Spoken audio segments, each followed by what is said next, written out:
G20 dinner card पर president of Bharat लिखा। कांग्रेस ने कहा यह संघीय ढांचे पर हमला। राष्ट्रपति भवन में यह कार्यक्रम 9 सितंबर को होना है। जी हां दोस्तों, दिल्ली के प्रगति मैदान में 9-10 सितंबर के बीच G20 बैठक होने जा रही है। इस बैठक के डिनर में शामिल होने के लिए राष्ट्रपति भवन से एक इन्विटेशन कार्ड भेजा गया है। इन्विटेशन कार्ड पर प्रेसिडेंट ऑफ इंडिया की जगह प्रेसिडेंट ऑफ भारत लिखा गया है। कांग्रेस लीडर जयराम रमेश ने सोशल मीडिया प्लेटफॉर्म एक्स पर लिखा कि यह खबर वाकई सच है। राष्ट्रपति भवन ने 9 सितंबर को G20 डिनर के लिए जो इन्विटेशन भेजा है उसमें इंडिया की जगह भारत लिखा गया है। जयराम ने आगे लिखा कि संविधान में अनुच्छेद 1 के मुताबिक इंडिया जिसे भारत कहते हैं वह राज्यों का एक संघ होगा, लेकिन अब इस राज्यों के संघ पर ही हमला हो रहा है। वहीं आम आदमी पार्टी सांसद राघव चड्ढा ने भी इस पर प्रतिक्रिया देते हुए ट्वीट किया कि G20 सम्मेलन के इन्विटेशन कार्ड पर प्रेसिडेंट ऑफ इंडिया की जगह प्रेसिडेंट ऑफ भारत लिखकर बीजेपी ने एक नई बहस छेड़ दी है। भाजपा इंडिया को कैसे खत्म कर सकती है? देश किसी राजनीतिक दल का नहीं है, यह 135 करोड़ भारतीयों का है। हमारी राष्ट्रीय पहचान भाजपा की निजी संपत्ति नहीं है जिसे वह अपनी इच्छा अनुसार बदल सके। इसके बाद दोस्तों अगली बड़ी खबर, आर्टिकल 370 पर सुनवाई हुई पूरी। सुप्रीम कोर्ट ने फैसला सुरक्षित रखा। कोर्ट में 23 याचिकाएं दाखिल कर केंद्र के फैसले को चुनौती दी गई थी। जी हां दोस्तों, जम्मू कश्मीर से आर्टिकल 370 हटाए जाने के खिलाफ दाखिल की गई 23 याचिकाओं पर सुनवाई पूरी हो गई है। सुप्रीम कोर्ट ने 16 दिनों तक मामले में दोनों पक्षों की दलीलें सुनने के बाद 5 सितंबर को अपना फैसला सुरक्षित रख लिया। 5 जजों की संवैधानिक बेंच ने मामले की सुनवाई की, जिसमें chief justice DY Chandrachud, justice BR Gavai, justice Suryakant, justice Sanjay Kishan Kaul और जस्टिस संजीव खन्ना शामिल है। दोस्तों आज मामले की सुनवाई शुरू होते ही कोर्ट ने सबसे पहले नेशनल कॉन्फ्रेंस के नेता मोहम्मद अकबर लोन के हल्फनामे पर चर्चा की। 4 सितंबर की सुनवाई के दौरान केंद्र सरकार ने लोन को माफी मांगने के लिए कहा था। सुप्रीम कोर्ट ने आदेश दिया कि मोहम्मद अकबर लोन हलफनामा दायर करे कि उनकी भारतीय संविधान में निष्ठा है। वहीं कपिल सिब्बल ने कहा कि 2018 में जम्मू कश्मीर विधानसभा में मोहम्मद अकबर लोन ने जो बातें कही वे व्यक्तिगत रूप से उनसे सहमत नहीं है। इसके बाद दोस्तों अगली बड़ी खबर, पाकिस्तान से खराब लड़ाकू विमान मिलने पर भड़क गया म्यांमार, दिया कड़ा संदेश। जी हां दोस्तों, अंतरराष्ट्रीय स्तर पर एक बार फिर से पाकिस्तान को फजीयत का सामना करना पड़ा है। पाकिस्तान ने 2019 से 21 के बीच म्यांमार की सैन्य सरकार जुंटा को JG-17 thunder multi role fighter jets की आपूर्ति की थी, जिन्हें अब इस्तेमाल के लिए अयोग्य घोषित कर दिया गया है। म्यांमार के पास पाकिस्तान के दिए लड़ाकू विमानों में से कुल 11 विमान तकनीकी खराबियों के कारण काम नहीं कर रहे हैं, जिसे लेकर सैन्य जुंटा पाकिस्तान से काफी नाराज है। जुंटा ने पाकिस्तान को सख्त संदेश भेजकर कहा है कि वो इतनी संख्या में विमानों की खराबी को लेकर जवाब दे। पाकिस्तान ने JF-17 लड़ाकू विमानों को 2016 के एक समझौते के तहत म्यांमार को दिया था। लड़ाकू विमानों को पाकिस्तान की एरोनॉटिकल कॉम्प्लेक्स ने चीन के जैनदू एयरक्राफ्ट इंडस्ट्रीज कॉरपोरेशन के साथ मिलकर बनाया है। म्यांमार की नरीनजरा न्यूज की एक रिपोर्ट के मुताबिक आपूर्ति मिलने के कुछ समय बाद ही म्यांमार को विमानों का परिचालन बंद करना पड़ा, क्योंकि इनमें कई खराबी और स्ट्रक्चरल खामियों का पता चला था। इसके बाद दोस्तों अगली बड़ी खबर, वनडे वर्ल्ड कप के लिए टीम इंडिया का हुआ ऐलान। रोहित शर्मा कप्तान, सूर्य कुमार को मौका, सैमसन और तिलक हुए बाहर। जी हां दोस्तों, वनडे वर्ल्ड कप के लिए टीम इंडिया का ऐलान कर दिया गया है। BCCI के चीफ सेलेक्टर अजीत आगरकर ने भारतीय समय के मुताबिक दोपहर 1:30 बजे टीम के 15 खिलाड़ियों के नाम अनाउंस किए। श्रीलंका के कैंडी में हुए प्रेस कॉन्फ्रेंस में अजीत आगरकर के साथ टीम के कप्तान रोहित शर्मा भी मौजूद थे। भारत में खेले जाने वाले वनडे वर्ल्ड कप की शुरुआत 5 अक्टूबर से हो रही है। भारत का पहला मुकाबला 8 अक्टूबर को चेन्नई के चेपाक मैदान पर ऑस्ट्रेलिया से होगा। दोस्तों भारत की 15 सदस्यीय टीम की बात की जाए तो इसमें रोहित शर्मा, शुभमन गिल, विराट कोहली, सुरेश अय्यर, KL राहुल, ईशान किशन, सूर्य कुमार यादव, हार्दिक पांड्या, रविंद्र जडेजा, अक्षर पटेल, शार्दुल ठाकुर, जसप्रीत बुमराह, मोहम्मद शमी, मोहम्मद सिराज और कुलदीप यादव को शामिल किया गया है। इसके बाद दोस्तों अगली बड़ी खबर, गिरिराज सिंह, लालू यादव के नैरेटिव वाले बयान पर गिरिराज सिंह भड़के। शिक्षकों की छुट्टी के मुद्दे पर RJD सुप्रीमो को कह गए बहुत कुछ।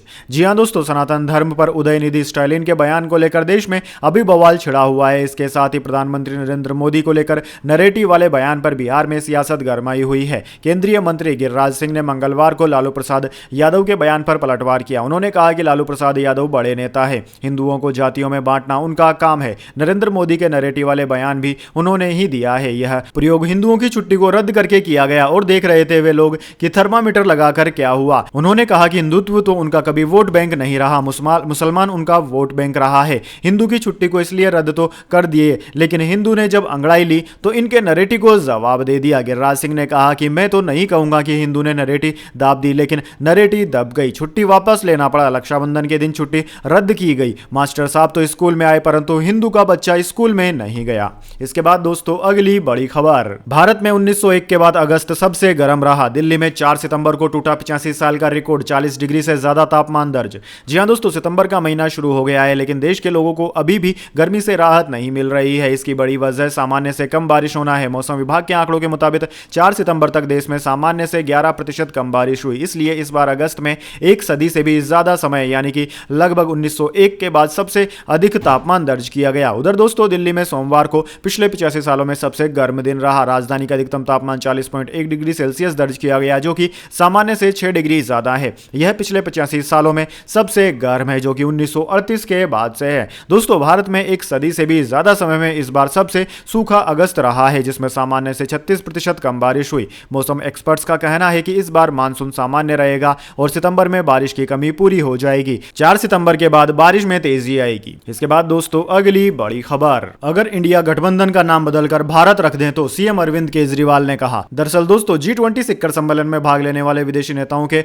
आधिकारिक निमंत्रण में पारंपरिक प्रेसिडेंट ऑफ इंडिया के स्थान पर प्रेसिडेंट ऑफ भारत के इस्तेमाल से राजनीतिक प्रतिक्रियाओं की झड़ी लग गई है। विपक्षी नेताओं ने इस कदम की आलोचना की है और इसे उनके 28 पार्टियों के गठबंधन से जोड़ा है, जिसका नाम इंडिया है। वहीं भाजपा ने सवाल किया है कि कुछ पार्टियां देश के सम्मान और गौरव से जुड़े हर मुद्दे पर आपत्ति क्यों करती है। निमंत्रण पत्र में इस्तेमाल शब्दों पर सबसे तीखी प्रतिक्रिया आम आदमी पार्टी के प्रमुख अरविंद केजरीवाल की ओर से आई है। उन्होंने पूछा कि अगर विपक्षी गठबंधन खुद को भारत कहने का फैसला करता है तो क्या सत्तारूढ़ दल देश का नाम बदलकर भाजपा कर देगा। केजरीवाल ने मंगलवार को एक प्रेस कॉन्फ्रेंस को संबोधित करते हुए कहा कि मुझे कोई आधिकारिक जानकारी नहीं है कि यह हो रहा है, यानी कि नाम परिवर्तन हो रहा है, सिर्फ इसलिए कि कई विपक्षी दलों ने एक गठबंधन बनाया है और इसे इंडिया कहा गया है। क्या केंद्र देश का नाम बदल देगा? देश 140 करोड़ लोगों का है, किसी एक पार्टी का नहीं। अगर गठबंधन का नाम बदलकर भारत कर दिया जाए तो क्या वे भारत का नाम बदलकर बीजेपी कर देंगे? इसके बाद दोस्तों, अगली बड़ी खबर, सेबी एक्शन के मूड में, फाइनेंशियल इन्फ्लुएंसर्स पर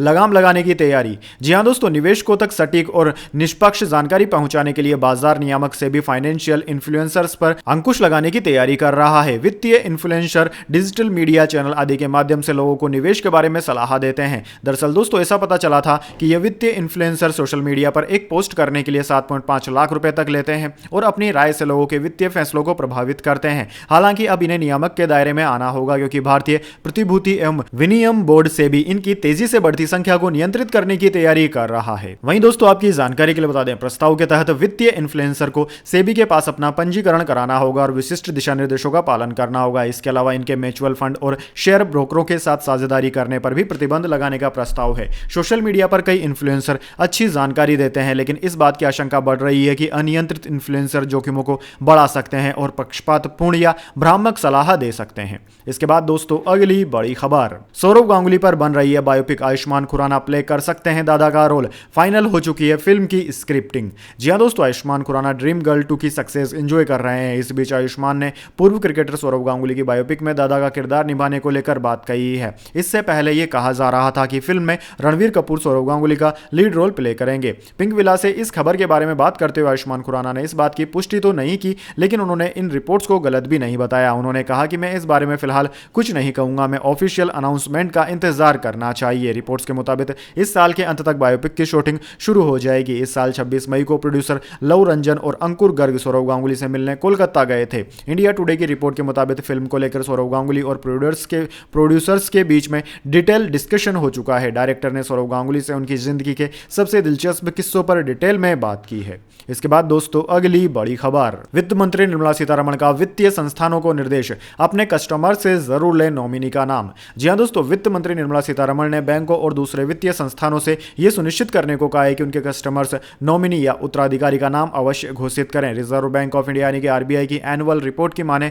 तो वित्त वर्ष 2021-22 तक बैंकों में बिना दावे वाली रकम यानी कि अनक्लेम्ड डिपॉजिट 48,262 करोड़ रुपए पर जा पहुंची है। वहीं सभी वित्तीय संस्थानों में बगैर दावे वाली रकम का वैल्यू 1 लाख करोड़ रुपए के पार जा पहुंचा है। वित्त मंत्री ने ग्लोबल फिनटेक फेस्ट को संबोधित करते हुए कहा कि मैं चाहती हूं कि banking system, mutual fund, stock market समेत सभी फाइनेंशियल इकोसिस्टम इस बात का ध्यान रखे कि जब वो कस्टमर के पैसे से डील कर रहे हैं तो ऑर्गेनाइजेशन को भविष्य के बारे में भी सोचे और ये उन्हें सुनिश्चित करना चाहिए कि उनके कस्टमर्स नॉमिनी का नाम और पता उपलब्ध कराएं। इसके बाद दोस्तों, अगली बड़ी खबर, राहुल गांधी की संसद सदस्यता बहाली के खिलाफ सुप्रीम कोर्ट में याचिका, वकील का दावा, आरोपों से बरी हुए बिना बहाली नहीं हो सकती।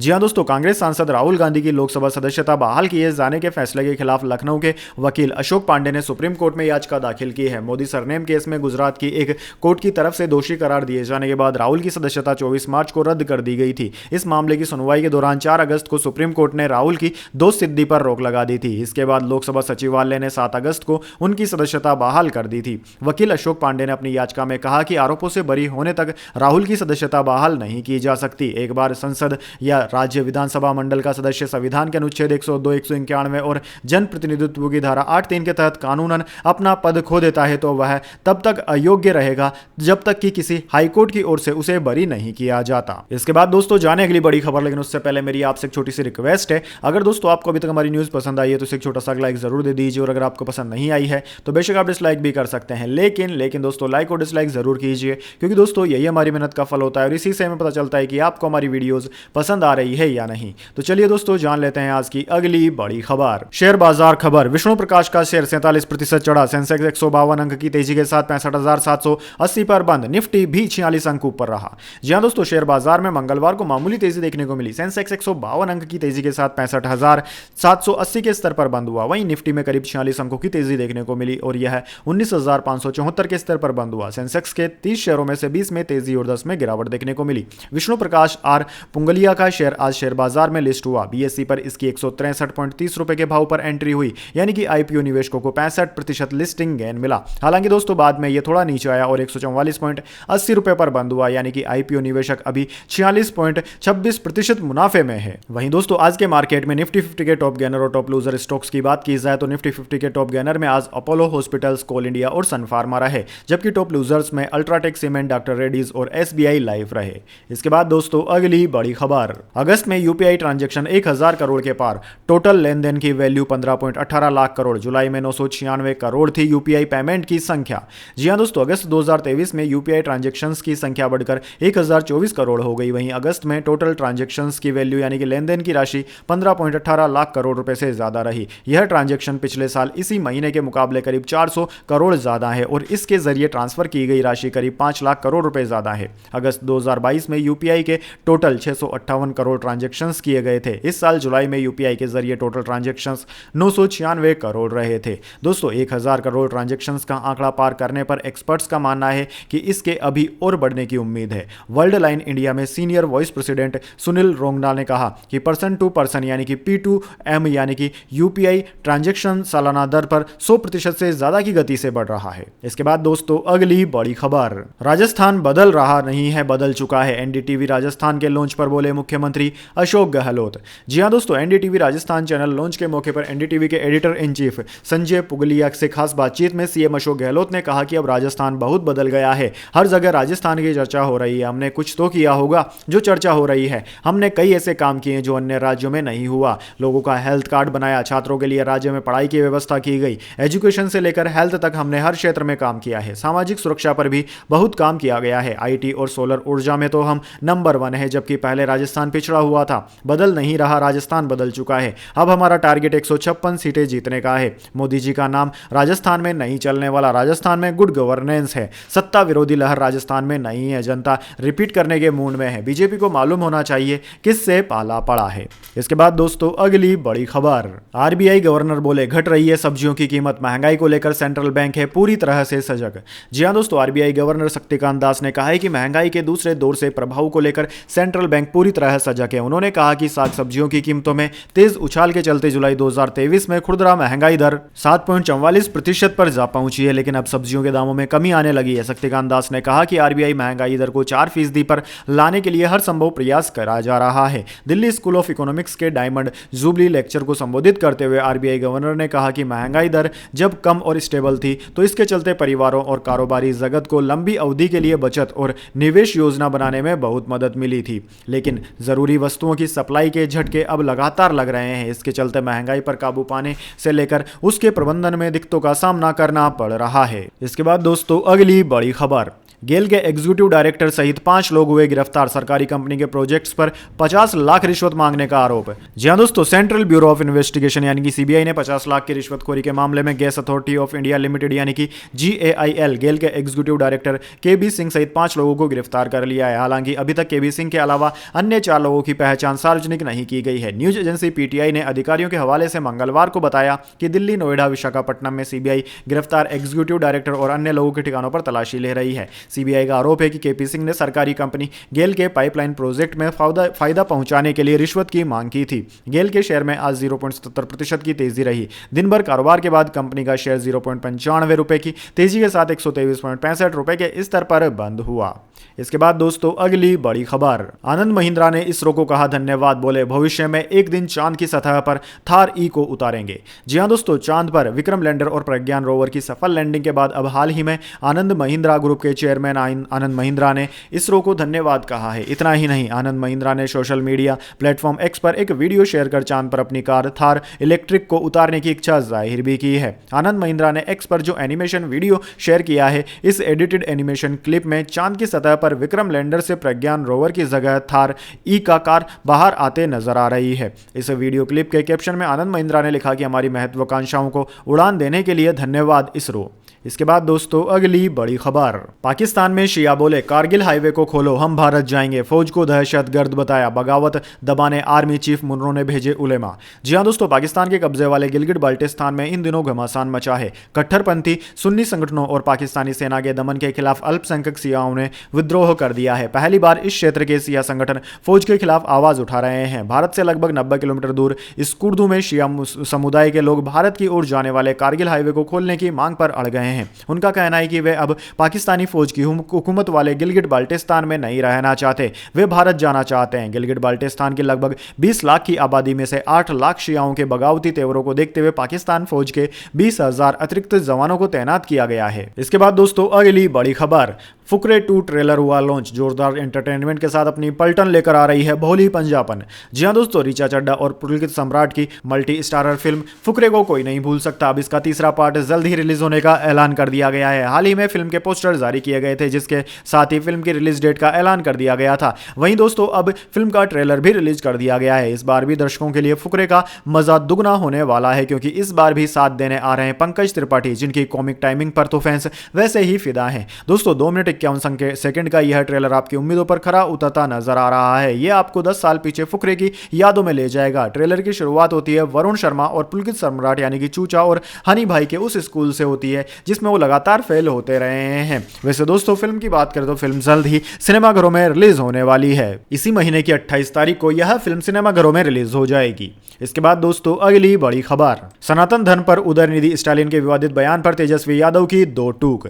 जी हां दोस्तों, पूरे देश में सनातन धर्म पर दिए गए उदयनिधि स्टालिन का बयान इन दिनों काफी सुर्खियों में है। इस बयान के बाद आरोप प्रत्यारोप का दौर शुरू हो गया है। वहीं इस मुद्दे को लेकर किए गए सवाल पर डिप्टी सीएम तेजस्वी यादव ने कहा कि हम उनका बयान देखे नहीं है। वहीं इंडिया नाम के मुद्दे पर तेजस्वी यादव ने कहा कि नरेंद्र मोदी ने कहा था कि वोट फॉर इंडिया, आप काहे का डर है, इंडिया नाम से यह डरे हुए क्यों हैं? यह सब दिखता है कि नरेंद्र मोदी इंडिया गठबंधन से डरे हुए हैं। अब तक president of India, prime minister of India passport पर देखिएगा तो इंडिया का जिक्र है। तेजस्वी यादव ने कहा कि पासपोर्ट, आधार कार्ड, हर जगह पर इंडिया का नाम है। जो संविधान का किताब है उस पर भी इंडिया है, हिंदी में भारत है। प्रधानमंत्री को इंडिया नाम से आपत्ति है तो भारत का नाम से भी आपत्ति होनी चाहिए। यह लोग डरे हुए हैं। कुछ दिन पहले तक वोट फॉर इंडिया बोलते थे और अब ये लोग डर के इंडिया को भारत बोलने लगे हैं। इसके बाद दोस्तों अगली बड़ी खबर, बारिश के बीच कोलंबो में एशिया कप क्यों, श्रीलंका बोर्ड बोला यह फैसला हमने नहीं लिया था, एशियन क्रिकेट काउंसिल से पूछिए।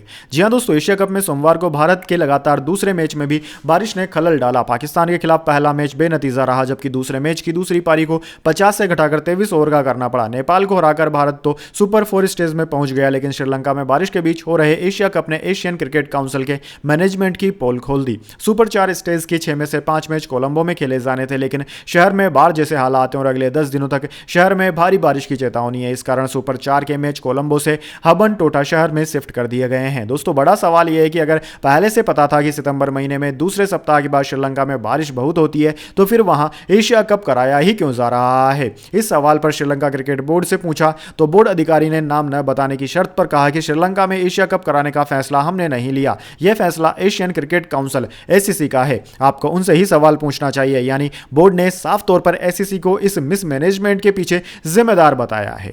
तो दोस्तों यह थी आज की तमाम बड़ी खबरें। इसके बाद दोस्तों बारी आती है आज के माइंड क्यूज क्वेश्चन की। जी हाँ दोस्तों, एक आसान से सवाल का जवाब देकर आप जीत सकते हैं एक अमेजिंग सरप्राइज गिफ्ट हमारे यूट्यूब चैनल की ओर से। तो दोस्तों आज का सवाल आपकी स्क्रीन पर आ चुका है। भारत का सबसे पुराना बैंक कौन सा है? जी हाँ दोस्तों, अगर आप जानते हैं भारत के सबसे पुराने बैंक का नाम क्या है तो जल्दी से कमेंट बॉक्स में लिख दीजिए। अगर दोस्तों आपका जवाब होता है एकदम सही और आप चुने जाते हैं लकी विजेता के रूप में, तो आपको मिल सकता है एक अमेजिंग सरप्राइज गिफ्ट हमारे यूट्यूब चैनल की ओर से। तो दोस्तों जल्दी से अपना उत्तर कमेंट बॉक्स में लिख दीजिए, वीडियो को लाइक कर लीजिए और चैनल को सब्सक्राइब करके बेल आइकन भी दबा लीजिए। धन्यवाद। वंदे मातरम। जय हिंद, जय भारत।